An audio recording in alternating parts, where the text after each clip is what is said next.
Hello everyone. आज के इस वीडियो का टॉपिक है महिला आरक्षण विधेयक 2023। ये अपने आप में एक ऐतिहासिक फैसला है सरकार के द्वारा, जहां पर महिलाओं को संसद में 33% महिला आरक्षण बिल को मंजूरी मिल गई है। महिला से संबंधित आरक्षण जो है ये 27 सालों से अटका हुआ था। 1996 के बाद ये अभी जाकर 2023 में इस बिल को पारित किया गया है। तो ये एक ऐतिहासिक फैसला है। ये आपके आने वाले एग्जाम के लिए बहुत ही ज़्यादा इम्पोर्टेंट टॉपिक है और इस टॉपिक से संबंधित जितने भी पॉसिबल सवाल बन सकते हैं वो सारे सवालों को मैंने इसमें शामिल किया है। तो आप वीडियो के लास्ट तक बने रहें, क्योंकि वीडियो के लास्ट में हम देखेंगे एक मोस्ट इम्पॉर्टेंट सवाल इसी टॉपिक से संबंधित। तो चलिए हम स्टार्ट करते हैं आज का ये वीडियो। तो इस वीडियो को शुरू करने से पहले हम थोड़ा सा ओवरव्यू ले लेते हैं 1951 से लेकर 2023 तक भारत में महिलाओं की स्थिति से संबंधित। जैसा कि आप देख सकते हैं 1951 में लोकसभा में महिलाओं की हिस्सेदारी कितनी थी? केवल 5% थी। अभी हाल ही में वर्ल्ड इकोनॉमिक फोरम के द्वारा एक रिपोर्ट जारी किया गया, जो कि कौन सा रिपोर्ट है? Global gender gap report. ये रिपोर्ट वर्ल्ड इकोनॉमिक फोरम वर्ष 2006 से जारी कर रहा है। इसके अनुसार राजनीतिक समानता की बात करें तो भारत में महिलाओं की राजनीतिक समानता 25.3% है, जो कि अगर कंपेयर करें हम तो भारत अभी 75th अपना इंडिपेंडेंस डे मना चुका है और इस समय तक समानता की बात करें तो 25.3% ही समानता है, जो कि बहुत ही ज्यादा कम है। ग्लोबल जेंडर गैप रिपोर्ट के अनुसार अगर भारत का स्थान देखें तो 146 देशों में भारत 127वें पोजीशन पे है और ये डेटा है किस वर्ष का? वर्ष 2023 का। बात करें कि भारत वृद्धि कर रहा है या नहीं इस क्षेत्र में, तो इसके लिए हमें 2022 का भी रिपोर्ट देखना पड़ेगा। तो 2022 रिपोर्ट के अनुसार भारत का स्थान था 135। तो देखा जाए तो भारत ग्लोबल जेंडर गैप में वृद्धि कर रहा है, क्योंकि 135 पोजीशन से 127th पोजीशन पर आ रहा है, जो कि सुधार के बहुत अच्छे संकेत हैं। तो ये एक ओवरव्यू था महिलाओं की स्थिति के बारे में। अब हम चलिए देखते हैं महिला आरक्षण बिल 2023 से संबंधित सारे महत्वपूर्ण सवालों को। हमारा पहला सवाल है कि नए संसद भवन में पारित पहला विधेयक कौन सा है? भारत के नए संसद भवन का उद्घाटन पीएम मोदी के द्वारा 28 मई 2023 को किया गया। लेकिन इसका जो पहला बैठक था, तो इसमें जो पहला बैठक हुआ उससे ऐतिहासिक बनाया गया एक महत्वपूर्ण विधेयक के साथ, जो कि है नारी शक्ति वंदन बिल 2023। दूसरा सवाल देखते हैं, नए संसद भवन में जारी नारी संसद वंदन बिल किसके द्वारा पेश किया गया? तो इसे पेश किया गया है अर्जुन राम मेघवाल के द्वारा, जो कि कानून और न्याय मंत्री हैं। 128वां संविधान संशोधन विधेयक किससे संबंधित है? तो ये जो महिला आरक्षण विधेयक 2023 आया है, ये 128वां संविधान संशोधन विधेयक है। मोस्ट इम्पॉर्टेंट पॉइंट है ये।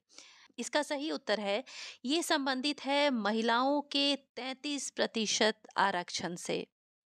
यानी महिलाओं को 33% आरक्षण दिया जाएगा, जो कि वर्तमान में देखा जाए तो 15% से भी कम है। चलिए अगला सवाल है, महिला आरक्षण से संबंधित नारी शक्ति वंदन अधिनियम निम्नलिखित में से कहाँ लागू होगा? किन स्थानों पर लागू होगा? यहाँ ऑप्शंस में आप देखिए, यहाँ पर है लोकसभा, राज्य विधानसभा, दिल्ली विधानसभा या फिर ऑप्शन ए, बी एंड सी। तो सही आंसर है ऑप्शन ए, बी एंड सी। तो यहाँ पर मैं बता दूं कि नारी शक्ति वंदन अधिनियम जो है ये लोकसभा में लागू होगा, 33% महिला आरक्षण। इसके साथ में सभी राज्यों के विधानसभा में भी लागू होगा और इसके साथ ही राष्ट्रीय राजधानी दिल्ली विधानसभा में भी 33% महिला आरक्षण दिया जाएगा। अगला सवाल है, नारी शक्ति वंदन बिल नए संसद भवन में किस तारीख को पारित किया गया? ये तारीख बहुत ही इंपॉर्टेंट है क्योंकि ये पारित हुआ है 28 सितंबर 2023 को। मोस्ट इंपॉर्टेंट सवाल। अगला सवाल है, महिला आरक्षण अधिनियम 2023 में कुल सीटों का कितना भाग आरक्षित होगा महिलाओं के लिए? कुल सीट कितना है? 543 है। टोटल 545 है, लेकिन 2 पद खाली हैं इसमें। तो 543 सीटों में महिलाओं के लिए 1/3 सीट जो है वो आरक्षित होगा। वर्तमान में लोकसभा में महिलाओं के लिए कितनी सीटें आरक्षित हैं? ये भी मोस्ट इम्पोर्टेंट सवाल है। तो वर्तमान में लोकसभा में महिलाओं के लिए आरक्षित सीटों की संख्या है 15%। अगला सवाल है, वर्तमान में लोकसभा के 543 सीटों में महिलाओं की संख्या कितनी है? तो पिछले सवाल में हमने देखा कि 1/3 है। अब यहाँ पे एग्जैक्ट संख्या आपसे पूछा जा रहा है, तो एग्जैक्ट संख्या है कुल 78 महिलाओं की संख्या है आउट ऑफ 543 सीट। राज्यसभा की बात करें तो राज्यसभा में कुल सीटों का 14% आरक्षित है और राज्य विधानसभा में 10%। अगला सवाल देखते हैं, नारी शक्ति वंदन बिल के अनुसार निम्नलिखित में से किसमें महिला आरक्षण नहीं होगा? इस क्वेश्चन के अनुसार जो सही आंसर होगा वो होगा ऑप्शन ए एंड बी। इसे ध्यान रखिएगा। ये जो आरक्षण है ये है लोकसभा के लिए, राज्य विधानसभा के लिए और दिल्ली विधानसभा के लिए। इसमें राज्यसभा और राज्य विधान परिषद सम्मिलित नहीं है। अगला सवाल है जो कि मोस्ट इंपॉर्टेंट सवाल है। क्या है? वर्तमान में लोकसभा में अनुसूचित जाति यानी कि शेड्यूल्ड कास्ट और अनुसूचित जनजाति यानी कि एसटी यानी शेड्यूल्ड ट्राइब्स की कुल कितनी सीटें हैं? तो एससी एसटी की कुल सीटों को मिलाकर लोकसभा में सीटें हैं 131। सही आंसर है 131। अगर बात करें दोनों को बांटकर कितनी कितनी है, तो अनुसूचित जाति यानी कि शेड्यूल्ड कास्ट की जो सीटें हैं वो है 84 और शेड्यूल्ड ट्राइब्स की यानी अनुसूचित जनजाति की जो सीट है वो है 47। ये सारा बहुत ही ज़्यादा इम्पॉर्टेंट है और ये जो सवाल है ये बहुत टफ लेवल का सवाल है जो कि बहुत डीप में अगर एग्जामिनर पूछेगा तो इस तरह के सवालों को ही पूछेगा। अगला सवाल है कि नारी शक्ति वंदन अधिनियम 2023 के तहत निम्नलिखित में महिलाओं की कितनी सीटें होंगी? यानी बात हो रही है कि जब यह लागू हो जाएगा उसके बाद 131 में महिलाओं की कितनी सीटें होंगी? तो एससी की सीटें होंगी 28 और एसटी की होंगी 16। तो ऑप्शन ए आपका सही आंसर है। अगला सवाल देखते हैं, राज्यों में महिला विधायकों का सर्वाधिक प्रतिशत किस राज्य में है? जैसा कि हम सब जानते हैं कि लोकसभा में केवल 78 ही महिला हैं। तो इसे राज्यवार अगर पूछा जाए, ये भी बहुत ही टफ लेवल के सवालों में है। अगर बहुत टफ में जाएगी तो ये सवाल पूछेगी। अब यहाँ पर देखते हैं कि राज्यों में महिला विधायकों का सर्वाधिक प्रतिशत किस राज्य में है। तो सबसे ज्यादा है छत्तीसगढ़ में। हिमाचल प्रदेश एकमात्र ऐसा राज्य है जिसमें केवल एक महिला विधायक है। इससे संबंधित पूरे डेटा को हम अगले पेज में देखते हैं। ये देखिए यहाँ पर है राज्यों में महिला विधायकों का प्रतिशत। तो यहाँ पर ये देखिए ये है छत्तीसगढ़ जहाँ पर सबसे ज्यादा महिला विधायकों का प्रतिशत है जो कि है 14.44%। बिहार में 10.70% है और इस तरह ये सारे राज्यों का डाटा दिया हुआ है। आप चाहे तो इसका स्क्रीनशॉट ले सकते हैं। चलिए अगला सवाल देखते हैं। अगला सवाल है कि तो नारी शक्ति वंदन अधिनियम 2023 में कितने वर्षों का आरक्षण का प्रावधान है? तो ये प्रावधान है 15 वर्षों का, यानी कि 33% जो आरक्षण दिया जाएगा इस अधिनियम के तहत वो 15 वर्षों के लिए लागू होगा। लेकिन इसे बढ़ाया भी जा सकता है। बढ़ाने का कार्य किसके हाथ में है? संसद के पास है। तो संसद इसे बाद में बढ़ा भी सकती है। ये मोस्ट इंपॉर्टेंट सवाल है आपके एग्जाम के लिए। अगला सवाल है, 128वां संविधान संशोधन अधिनियम कब तक लागू होगा? यहाँ ऑप्शंस पे ध्यान दीजिए। ये देखिए, ये इमेज है अर्जुन राम मेघवाल का, जो कि कानून और न्याय मंत्री हैं। इन्हीं के द्वारा ही ये विधेयक पेश किया गया। ये बहुत ही ज़्यादा इम्पोर्टेंट सवाल है और बहुत ही का सवाल है। यहाँ पूछा जा रहा है 128वां संविधान संशोधन अधिनियम कब तक लागू होगा? 2024 तक, 2026 तक, 2025 तक, या फिर जनगणना और परिसीमन प्रक्रिया के बाद? तो इसका सही उत्तर होगा जनगणना और परिसीमन प्रक्रिया के बाद ही ये लागू होगा। यानी कानून का रूप तभी लेगा जब जनगणना और परिसीमन की प्रक्रिया पूरी हो जाएगी। यहाँ पर देखिए कि एक टर्म है जनगणना और परिसीमन, इसे हम थोड़ा ब्रीफली समझ लेते हैं। तो यहाँ पर बताया गया है कि ये जो कानून है ये लागू होगा कब? परिसीमन और जनगणना के बाद। तो वर्तमान में जो जनगणना चल रहा है वो चल रहा है 15वें नंबर का। जनगणना के बारे में कुछ बातों को आप जान लीजिए। भारत में जनगणना की शुरुआत कब हुई थी?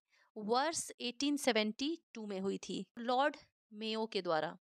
लॉर्ड मेयो के द्वारा पहली जनगणना हुई थी। लेकिन बात करें नियमित जनगणना कब से हो रही है, तो भारत में नियमित जो जनगणना हो रही है वर्ष 1881 से। और ये किसके द्वारा? तो लॉर्ड रिपन के द्वारा।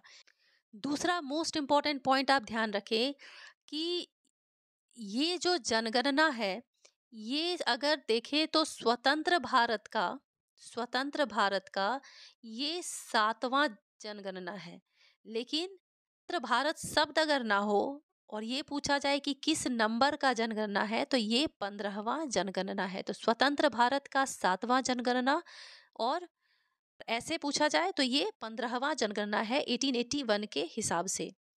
वर्तमान में जनगणना आयुक्त हैं डॉक्टर सी चंद्रमौली। तो यहाँ पे ध्यान रखिएगा कि 2021 में जनगणना होने वाला था। ये जो 15वां जनगणना है ये 2011 में हुआ था।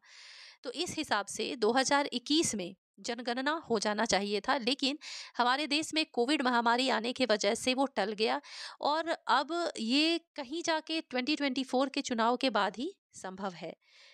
तो ये तो समझ लिया आपने जनगणना के बारे में। अब परिसीमन एक टर्म आया है। तो परिसीमन क्या होता है?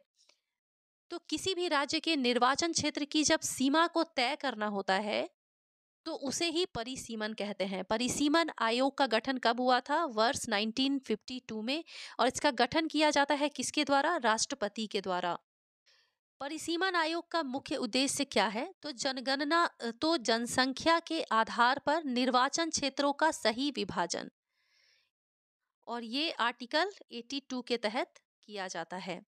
1952 से लेकर 2002 तक कितनी बार परिसीमन आयोग का गठन हो चुका है? तो कुल 4 बार ही हुआ है। अगला सवाल है, वर्ष 71 की जनगणना के अनुसार, यानी कि लोकसभा में वर्तमान में जो सीटें हैं वो किस जनगणना के अनुसार है? तो 1971 के जनगणना के अनुसार ही सीटों का आवंटन किया गया है। अनुसार लोकसभा में 545 सीटें किस वर्ष तक बनी रहेंगी? ये ट्रिपल स्टार मार्क क्वेश्चन है और ये बहुत सारे एग्जाम्स में पूछा जा चुका है। और कितने वर्ष तक बनी रहेगी? तो ये बनी रहेगी वर्ष 2026 तक। अच्छा, ये वर्ष 2026 तक बनी रहेगी, इसका निर्धारण किस संविधान संशोधन विधेयक के द्वारा किया गया? ये है 84 संविधान संशोधन विधेयक 2002 में लाया गया था। और इसी के तहत ये बताया गया कि 2026 तक लोकसभा की सीटों में कोई परिवर्तन नहीं होगा। तो क्योंकि 2026 तक कोई परिवर्तन नहीं होगा, तो ये तो चांस ही नहीं बनता है कि ये 2026 तक लागू होगा। 128वां संविधान संशोधन अधिनियम कितने राज्य और यूटी में होगा? तो इसका सही जवाब है 28 राज्य और 8 यूटी में। तो ये लागू होगा। यहाँ पर ये लागू होगा, लागू वर्ड है, मिसप्रिंट है। तो 28 राज्य और 8 यूटी जितने भी हैं ये पूरे भारत में लागू होगा। चलिए अगला सवाल है, पहली बार महिला आरक्षण बिल किसके द्वारा लाया गया था? तो ये इमेज से आप पहचान सकते हैं, ये है HD देवे गौड़ा, इनके द्वारा ही 81वें संविधान संशोधन विधेयक के अंतर्गत 1996 में ये महिला आरक्षण बिल को लाया गया था, लेकिन ये उस वक्त पारित नहीं हो सका। तो आप 1996 से लेकर 2023 तक देखें तो कुल 27 इयर्स हो चुके हैं, और 27 इयर्स के बाद ये आरक्षण कहीं जाकर अब यह अधिनियम का रूप लिया है। अगला सवाल। अब ये जो सवाल है, ये एग्जामिनर का सबसे टफ लेवल का सवाल मैं आप बोल सकते हैं, क्योंकि इससे टफ सवाल इस वीडियो का नहीं हो सकता। क्या सवाल है देखते हैं। किस अनुच्छेद के तहत राष्ट्रीय राजधानी दिल्ली विधानसभा में महिलाओं को 33% आरक्षण मिलेगा? तो यहाँ पर आप देख सकते हैं, ये जितने भी ऑप्शंस हैं, आपके एग्जाम में ऑप्शंस इसी प्रकार से होते हैं ताकि आपको पूरी तरह से कंफ्यूज किया जाए।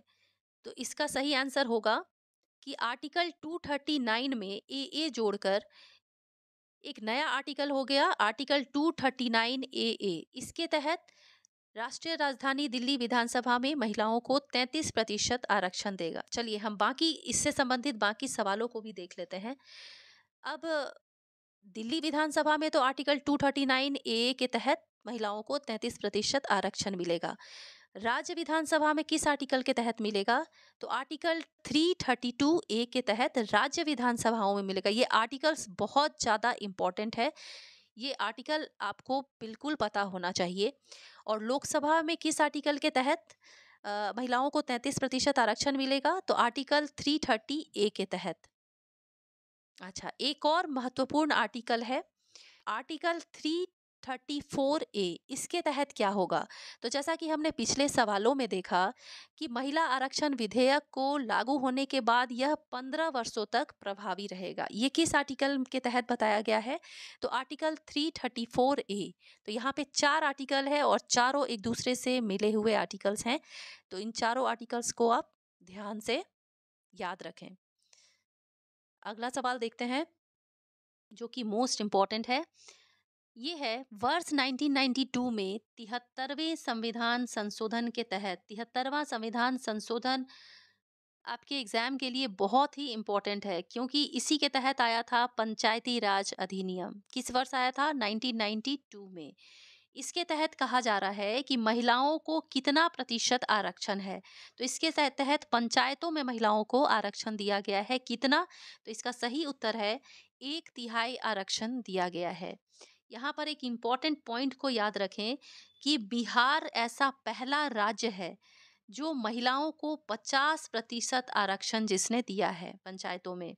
अन्य राज्यों में है छत्तीसगढ़, केरल, झारखंड, आंध्र प्रदेश, महाराष्ट्र अपने राज्यों में 50% के लगभग आरक्षण दे रहा है। अच्छा, 73rd संविधान संशोधन तो आप समझ के पंचायती राज अधिनियम से है। 74th पंचायती राज अधिनियम क्या है? तो ये संबंधित है नगर पालिका से। अगला सवाल है, राष्ट्रीय राजधानी दिल्ली में कुल कितनी विधानसभा की सीटें हैं? तो क्योंकि दिल्ली विधानसभा अभी न्यूज में है, तो दिल्ली विधानसभा से संबंधित ये सवाल भी पूछा जा सकता है आपसे।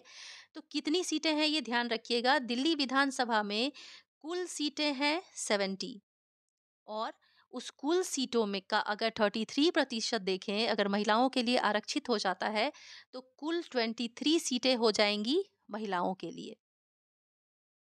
Most important question. अगला सवाल देखते हैं। महिला आरक्षण विधेयक 2023 के पक्ष में कितने मत पड़े थे? तो कुल 454 मत पड़े थे महिला आरक्षण विधेयक 2023 के पक्ष में। इसके विरोध में केवल 2 वोट ही पड़े थे। महिला आरक्षण अधिनियम 2023 से संबंधित आपने सारे पॉइंट्स को तो समझ लिया। तो एक महत्वपूर्ण पॉइंट है जो आपको समझना बहुत जरूरी है। बिल अधिनियम कब बनता है? तो बिल को ही विधेयक कहा जाता है। और ये अधिनियम कब बनता है? तो जब दोनों सदनों में, जब संसद के दोनों सदनों में, दोनों सदन यानी हो गया लोकसभा और राज्यसभा, तो कोई भी विधेयक जब संसद के दोनों सदनों में पास हो जाए, उसके साथ में एक और क्राइटेरिया है कि आधे से ज़्यादा राज्यों पर उसकी सहमति होनी चाहिए। यानी कि वर्तमान में कुल 28 राज्य हैं, तो 14 से ज़्यादा राज्यों की, यानी लगभग 15 राज्यों की उसमें सहमति होनी चाहिए। उसके बाद राष्ट्रपति का उस पर हस्ताक्षर होगा और हस्ताक्षर के बाद राष्ट्रपति एक नोटिफिकेशन जारी करेगी। इतनी प्रक्रिया होने के बाद ही एक बिल बन जाता है, अधिनियम। तो ये जो विधेयक पेश किया गया, ये अधिनियम बन चुका है। लेकिन ये कानून नहीं बना। कानून कब बनेगा? तो अधिनियम तब तक कानून नहीं माना जाता जब तक इसे जमीनी स्तर पर लागू ना किया जाए। तो जमीनी स्तर पर लागू कब होगा? जैसा कि मैंने पिछले पेज में ही बताया कि जनगणना और परिसीमन के बाद ही ये लागू होने की संभावना है। एक इम्पॉर्टेंट पॉइंट याद रखें यहाँ पर है कि देश में कोई भी कानून बनाने, उसे निरस्त करने का अधिकार एकमात्र संसद के पास ही होता है। तो ये मोस्ट इम्पॉर्टेंट पॉइंट है, इसे ध्यान रखें। ये सारा कॉन्सेप्चुअल बेस का सवाल था जो मैंने इसमें करवा दिया। अब इस टॉपिक से संबंधित कोई भी ऐसा सवाल नहीं है जो आपसे पूछा जाए, क्योंकि सारे पॉसिबल सवालों को इसमें शामिल किया गया है। तो अब जैसा कि मैंने वीडियो के शुरुआत में ही कहा था कि मैं अंत में एक सवाल दूंगी जो आपको कमेंट बॉक्स में बताना है। तो चलिए देखते हैं वो सवाल क्या है। तो आज का सवाल है कि किस अनुच्छेद के तहत लोकसभा में महिलाओं को 33% आरक्षण दिया जाएगा? इसे आप मुझे कमेंट बॉक्स में बताइए। और अगर ये वीडियो आपको अच्छी लगी है और समझ में आया है तो आप इस वीडियो को लाइक एंड शेयर ज़रूर करें। और फ्यूचर में ऐसे वीडियोस और भी पाने के लिए आप चैनल को सब्सक्राइब ज़रूर कर लें। मिलती हूँ अपने नेक्स्ट वीडियो में एक और मोस्ट इम्पॉर्टेंट टॉपिक के साथ। टिल देन आप पढ़ाई करते रहें।